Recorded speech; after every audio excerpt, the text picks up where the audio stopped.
आज दोपहर के खाने में बनेगा बहुत ही सादा सा खाना, तो वो है मसर और ज़ीरा राइस। मसर मैंने जो है वो इसको प्याज, अदरक, लहसुन, हरी मिर्च और कुछ स्पाइसेस डालकर इसको प्रेशर लगा दिया है। 10 से 15 मिनट हम इसको प्रेशर में रहने देंगे। यहाँ पे हम अपना ज़ीरा राइस तैयार कर लेते हैं। तो एक मीडियम प्याज को मैंने हल्का फ्राई किया है और उसके बाद इसमें 1 चम्मच भर के नमक और 1 चम्मच भर के इसमें ज़ीरा डाला है। और इसमें जितने हमारे चावल होंगे उस हिसाब से हम इसमें पानी ऐड कर लेंगे। पानी जैसे ही बॉयल हो इसमें हम अपने चावल शामिल कर देंगे जो हमने आधा घंटा पहले भिगो के रखे थे। पानी जैसे ही इसका जो है वो चेक कर लेंगे, इसमें नमक वगैरह हर चीज़ पूरी है।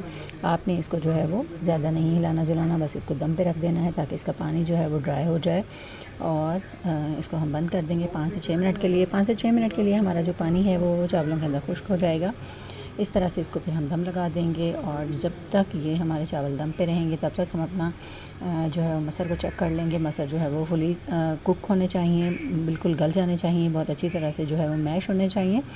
हमने कुकर खोल के देख लिया है, उसमें जो है वो मसर बिल्कुल तैयार हो चुके हैं। अब हम अपना जो है वो तड़का तैयार करेंगे। इधर हमारे ज़ीरा राइस का दम भी हमने चेक कर लिया है, वो भी बिल्कुल जो है वो राइस तैयार हो चुके हैं। तड़के के लिए यहाँ पे मैंने लहसुन लंबाई में काट लिया है और कुछ हरी मिर्च और कुछ लाल मिर्च हमने इसमें डाली है। 1 चम्मच भर के इसमें ज़ीरे का शामिल किया है और इसको हम जो है वो हल्का सा सौते करेंगे, फ्राई करेंगे। और जैसे ही ये हल्का सौते और फ्राई हो जाए तो हम इसमें अपने जो है वो मसर जो हमने गला के पका के रखे हुए हैं प्रेशर के अंदर, वो हम इसमें ऐड कर देंगे। और उसके बाद इसमें कुछ गरम मसाला, धनिया इसके साथ गार्निश करेंगे। और चावलों और सलाद के साथ आज की ये डिश हमारी बिल्कुल बन के रेडी हो चुकी है। आप भी खाएं, एंजॉय करें, लंच में बनाएं, बेशक इसको शाम में खाएं, जैसे भी आप इसको एंजॉय कर सकते हैं। Thanks for watching.